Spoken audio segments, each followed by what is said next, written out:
Alright, so I'm back, and today we're going to talk about Transformers, the movie. This is Kid Rhino version, because I know Shout Factory redid this, but only in their box set, and it was never individually, as far as I know. So, I had to get this one. I'm not complaining, because I still have the movie. So again, I'm going to try and stick away from spoilers, but this is the one where it changes the entire dynamic of the entire Transformer world, and you get a whole mess of new characters.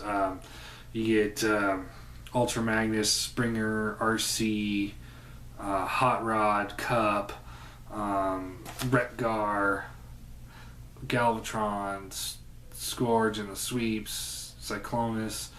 You introduced Unicron, Sharkticons, Quintessons, Alucards. I mean, whole 9 yards. You also find out that there's more planets with Cybertronian type life forms, which is also cool. So all in all, great overall plot. Unicron's coming. Autobots and Decepticons are still fighting the war. Unicron arrives, and they have to figure out how to stop it.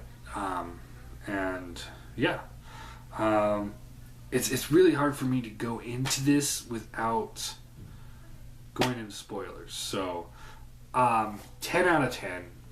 This is the best Transformer movie there is, in my opinion.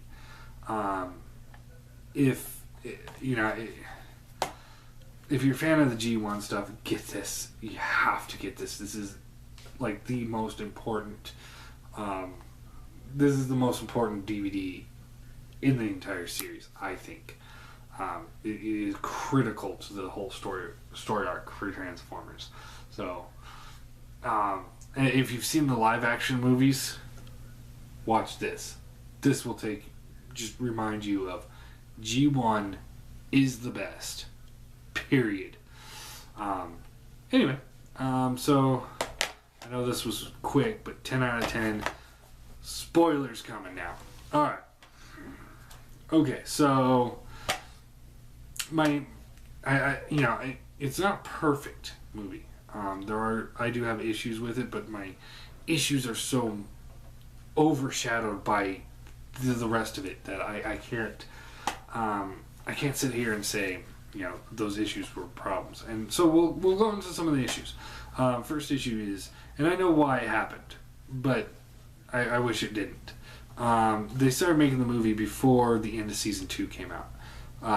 Before the second part of season 2 came out. So when they did that, Omega Supreme, Superion, Defensor, Minosaur, Bruticus, those guys were all in season 2 right before the movie came, but because they were designing the movie, they weren't in the movie.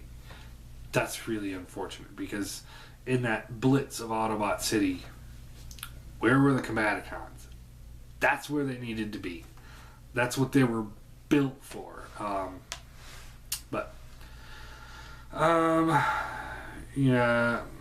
So there's that.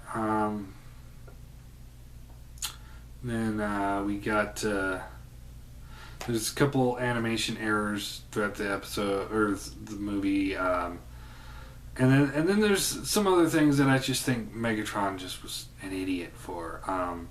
Blitzing Autobot City, great idea, perfect. Why didn't you have the Insecticons do a swarm attack?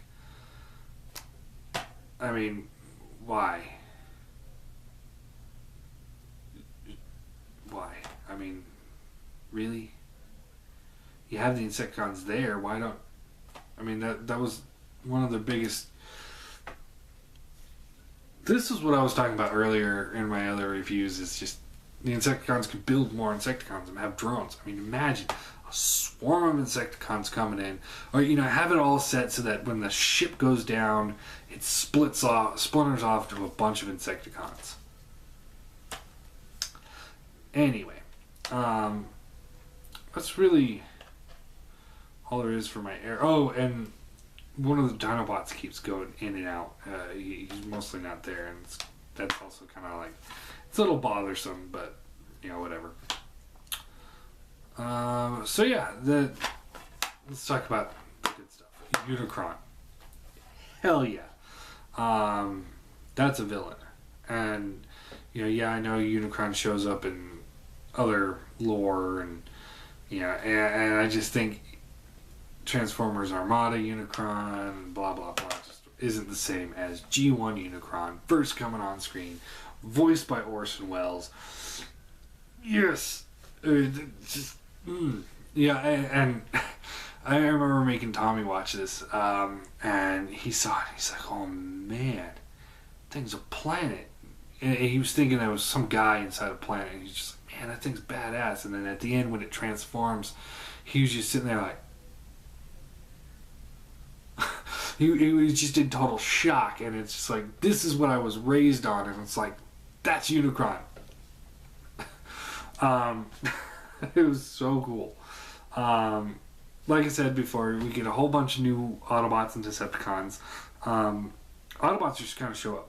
No real rhyme or reason for it. Everybody else has a reason for being there. The new characters have reasons, except for Rat-Bat, he just shows up too. But for the most part, it's like, there's reasons for everything, but the Autobots, there wasn't. They're just there, which is okay. Another error, which they kind of try and recon in season 3, was the fact that Autobot City was supposed to be Metroplex, and they say in the season 3 they say like, oh yeah, it was damaged. Yeah, that's it. It was damaged. That's why you couldn't transform. It's like, okay, whatever. Anyway, so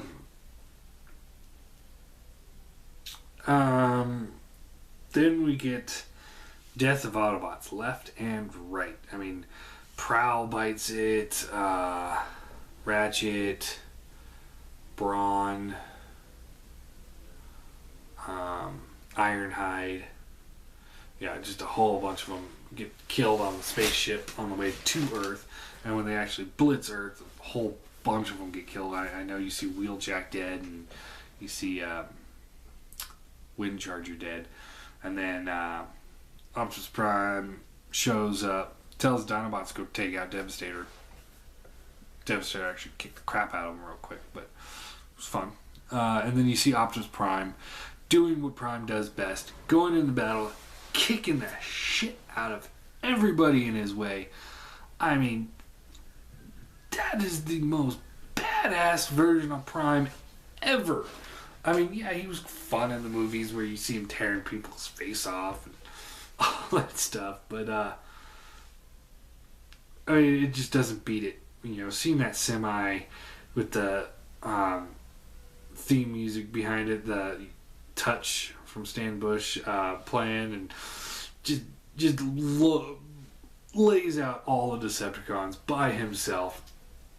The epitome of boss. Then he gets into the confrontation with Megatron. Final fight. They beat each other pretty much to death. And Megatron gets a cheap shot because Hot Rod tried to get involved. Yeah, and everyone, a lot of people say, it's like, oh yeah, Hot Rod caused Optimus Prime's death. Well, Megatron had a gun and Optimus didn't know about it. It could have gone either way. And he was just trying to help. Yeah, he probably should have just shot him from the side or something, or said, hey, Optimus, he's got a gun. But jumping in there probably wasn't the best idea. But, he was just trying. Anyway, I'm not trying to defend Hot Rod. So Optimus gets killed. Megatron's destroyed, basically. The Insecticons, Cyclonus, Thundercracker, Megatron all get pitched out of Astro Train on the way back. Enter Unicron again. He reformats to Galvatron. Neener. And then Cyclonus and Scourge and the sweeps and all that good stuff. And then enter Leonard Nimoy. Yeah. So yeah, you get all these really really good guys coming in, and they instantly go after the Autobots. Ultra Magnus is carrying the Matrix, and again, try and blitz Autobot City real quick. Autobots are like, shit, we're screwed. So they get on their ships and take off. And as they're on the ships, Hot Rod's ship, he's got Cup and the Dinobots in there, just gets blitzed by Cyclones, and it goes down. Ultra Magnus can't deal with that now, which is the running joke with Ultra Magnus. And you know, that's awesome. You see one of the Insecticons pop up later on when Ultra Magnus is on Planet of Junk. Decepticons attack. After the Junkions attack, Ultra Magnus gets blown up, and Galvatron takes the Matrix. So, there we go. And meanwhile, Hot Rod and Cup and all them, they're getting their shit kicked out of them by Sharkticons, and Wheelie shows up, and just wish he didn't. Grimlock should have just stomped on him. Anyway, and then you get the really awesome scene of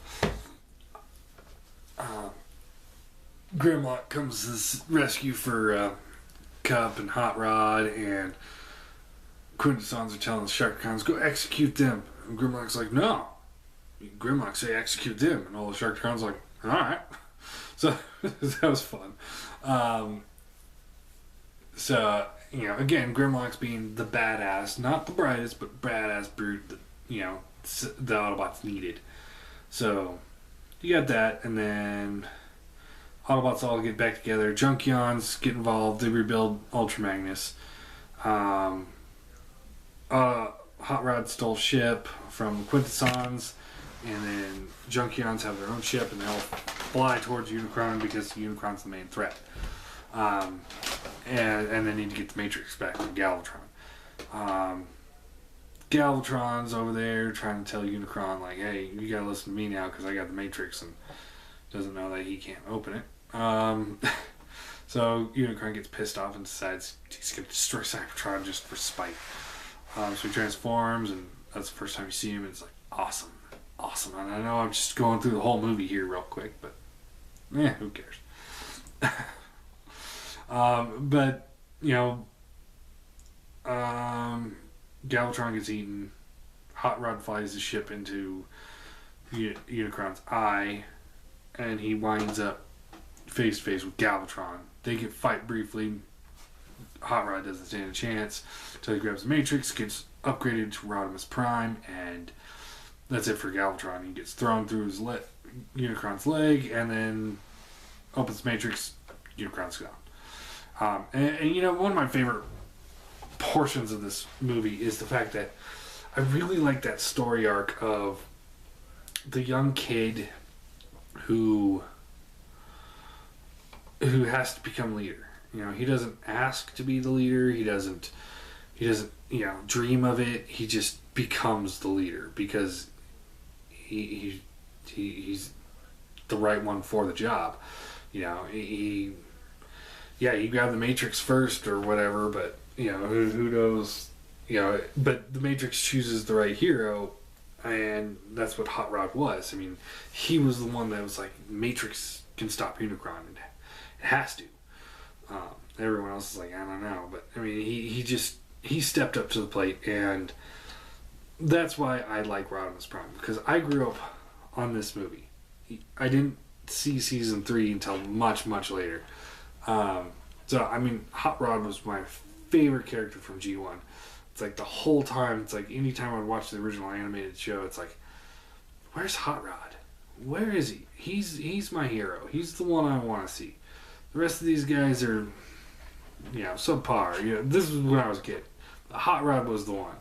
And I really loved that underdog type story with him. And it just played out so well, in my opinion. And I wish they would have kind of kept it how they had it in the movie. both Hot Rod and Galvatron. Everything just seemed to work better there. But anyway, long story short, this is one of my favorite movies of all time. 10 out of 10. Highly recommend it. Extremely biased rating, but it's great. And yeah, I do understand why they killed off a bunch of the characters, because they are trying to sell toys. But at the same time, to move the story arc forward, you kind of have to do that. And I mean, you look at almost any movie or any ongoing TV show, they kill off characters. I mean, look at Family Guy. They killed off Brian.